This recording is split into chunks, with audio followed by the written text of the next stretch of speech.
It is Sunday, the 20th of December, 2015. I'm in front of the Unitarian Church of Montreal in NDG, and I'm just starting up my alternative spiritual practice of protesting against the fact that Unitarian Universalists do a pretty poor job of living up to this saying which says, "Go out into the world in peace." I began protesting in 1998 as a result of the former minister of the Unitarian Church of Montreal, Reverend Ray Drennan, falsely and maliciously labeling an interreligious event that it organized as a cult, and also labeling me psychotic, or at least labeling a profound revelatory religious experience that I'd undergone as your psychotic experience in an angry and judgmental manner. So he was essentially saying that I was suffering from a mental illness rather than having had a legitimate religious experience. And this arises out of the fact that Reverend Ray Drennan, like many Unitarian Universalists, is an atheist, and not just your average run-of-the-mill atheist who just doesn't believe in God, but one of those anti-religious atheists who think you're stupid to believe in God and even mentally ill if you claim or you actually have some kind of religious experience. So in Reverend Ray Drennan's mind, I could not possibly have had a revelatory religious experience of God, because in his mind God absolutely does not exist. Ergo, it must have been a psychotic experience. That's the logic behind Reverend Ray Drennan's less than peaceful attack on me. Now, he actually had virtually no grounds to label the interreligious event as a cult. By definition, interreligious event can't possibly be a cult, because an interreligious event actually brings together different groups of religions, different religious denominations to celebrate something or observe something. So by definition, a interreligious event can't possibly be a cult. But Reverend Ray Drennan nonetheless slandered Creation Day as a cult. He never exactly explained why, but there's just zero justification for that. And that was just the beginning of the less than peaceful ways in which Reverend Ray Drennan and other Montreal Unitarians and Unitarian Universalists more generally abjectly fail to go out in the world in peace. Some years later, Reverend Ray Drennan publicly attacked the fact that Pierre Elliott Trudeau's state funeral was a Roman Catholic rite. According to Reverend Ray Drennan's secular humanist worldview, the state funeral, good day, sir, the state funeral for former Canadian Prime Minister Pierre Elliott Trudeau should not have been a Roman Catholic rite, even though Pierre Elliott Trudeau was a practicing Roman Catholic. So by the same logic, if there'd been a Hindu Prime Minister of Canada, or a Jewish Prime Minister of Canada, or a Muslim Prime Minister of Canada, their state funeral should be totally devoid of any reference to their religion.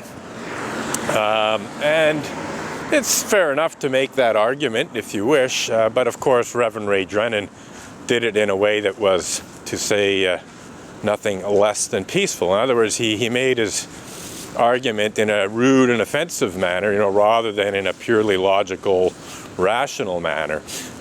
He disparaged the funeral as a sham state funeral. That's exact quote from his opinion editorial in the Montreal Gazette. He said that the rituals were meaningless, not just the rituals in the funeral itself, but he essentially said all religious rituals are meaningless, of course, except for Unitarian Universalist ones, because he's a Unitarian Universalist minister. But he actually had the gall to say that all religious rituals that have anything to do with God are meaningless, because in his mind God doesn't exist. So this is not physical violence. This is not the worst, anti-religious intolerance and bigotry. But it's definitely along the spectrum of anti-religious intolerance and bigotry, and therefore far from going out into the world in peace. Now, the fact of the matter is when I complained about Reverend Ray Drennan's anti-religious intolerance and bigotry in terms of his attack on me, which took place some years before his attack on Pierre Elliott Trudeau's state funeral, the leadership and membership of the Unitarian Church of Montreal dismissed my complaint, pretended, Reverend Ray Drennan had done nothing wrong, and kicked me out of the church for complaining about his anti-religious intolerance and bigotry. In fact, that's one of the people, amongst others, who voted to kick me out of the church for doing nothing more than protesting against the anti-religious intolerance and bigotry of Reverend Ray Drennan. Now, here's another one too. This is actually quite incredibly ironic. We have above the entrance into the church a banner saying "Vivre ensemble," live in harmony, and we have symbols of the various religions: Taoism, Christianity, humanism. Well, I'm not sure if that's a religion, but they got the third emblem from the left is the emblem for humanism. Then you've got Islam, I think Sikhism, Judaism, Unitarian Universalism, atheism. That A to the right of the chalice for Unitarian Universalism is for atheism. I think the next symbol is supposed to be for Buddhism. Then we got paganism, Hinduism, and Native American spirituality. So, here we have this banner saying "Live in harmony" with, all of these different religious stances, including non-religious stances, specifically humanism and atheism. And yet, the leadership and membership of the Unitarian Church of Montreal, haven't made the slightest effort to live in harmony with me, almost from day one.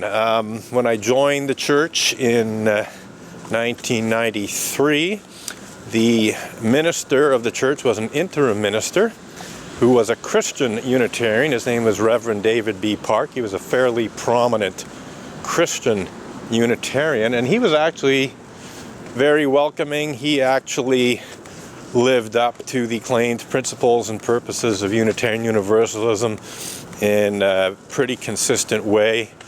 He actually fended off the anti-religious bigots successfully enough that I could actually organize an initial celebration of Creation Day in the church. But he was only an interim minister. He was only there for 2 years, and when he left, Reverend Ray Drennan came in and immediately started to work to shut down what I was doing, essentially trying to get an interreligious event that drew attention to care for the creation, including climate change issues. That was intended to be part of the interreligious event from early on. I was very aware of the hole in the ozone layer issue at the time, and how this needed to be remedied. So the idea was to try and promote care for the creation in all aspects from an interreligious standpoint. But no, Reverend Ray Drennan and other atheist members of the church who basically didn't want anything to do with God in their so-called Unitarian Church of Montreal felt the need to do everything they could to prevent that from happening and to even slander Creation Day as a cult. Reverend Ray Drennan was not the first Montreal Unitarian to do that. In fact, there's strong evidence that that's a honk from the public giving me a little affirmation, which is not unusual. But anyway, getting back to things, the president of the Unitarian Church at the time when Reverend David B. Park was the minister was Frank Green, and he made some snide insinuations of a link between Creation Day and the Solar Temple cult soon after the mass suicides and murders were reported in the news. So he insinuated that Creation Day was a cult or linked to a very dangerous cult. And although he never specifically called Creation Day a cult to my face, I was later informed by a church member how Frank Green had repeatedly used the C word to describe Creation Day in a phone conversation that he had with her. And I take that person's word. I believe she was telling the truth. She had no reason to lie about that. And it's consistent with what he said to me, in previous conversations, snidely insinuating that my interreligious event was connected to the Solar Temple cult. So again, not going out into the world in peace at all, quite the opposite. So, here we are, we're protesting. It's now more than 15 years since my protest began. The leadership and membership of the Unitarian Church of Montreal have gone to considerable lengths to try and shut down this protest over the years.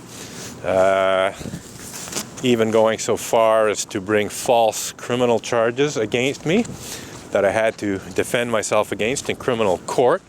And I was acquitted of those ludicrous criminal charges.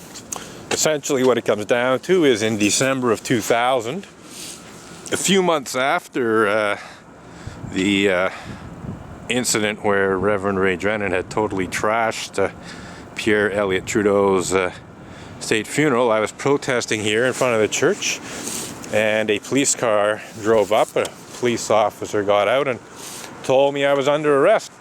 And when I asked him what I was under arrest for, he said public nuisance. And that was unusual to me, because as far as I'm concerned, everything I was doing was well within my rights. So what it turned out to be was that there's a section of the Canadian Criminal Code, I believe it's 176.3, that prohibits disturbing the order and solemnity of a meeting held for a religious purpose, or even a meeting held for a moral purpose. So there's a section of the Criminal Code that prohibits disrupting, church services and other meetings of a similar nature. It might even apply to things like city council meetings, for all I know. It's possible the city council meeting could be construed as a meeting for a moral purpose. The thing is it's very clear that this law prohibits, actually disrupting the service. I'm outside on the street. I'm displaying some picket signs. I'm walking back and forth. I'm not making very much noise. Hardly any noise, actually. And yet, I was arrested for disrupting the order and solemnity of church services at the so-called Unitarian Church of Montreal. Well, to make a long story short, I was acquitted of that charge when the Crown prosecutor couldn't prove a single one of the 4 or 5 points of law that he had to prove beyond a reasonable doubt to obtain a conviction. Even before it went to trial, I told the prosecutor, I said, look, I'm outside the church. I'm not making noise. I'm barely visible. How can I possibly be disrupting church services? And his response was, oh, well, I have witnesses. So it went to court, and he had his prosecution witnesses. One of them being Montreal City Councillor Jeremy Searle, who had actually pressured the police to have me arrested, as as part of the evidence against me, there was some letters that, or at least one letter that Jeremy Searle had written to the SPVM police, demanding that they do something about my protest.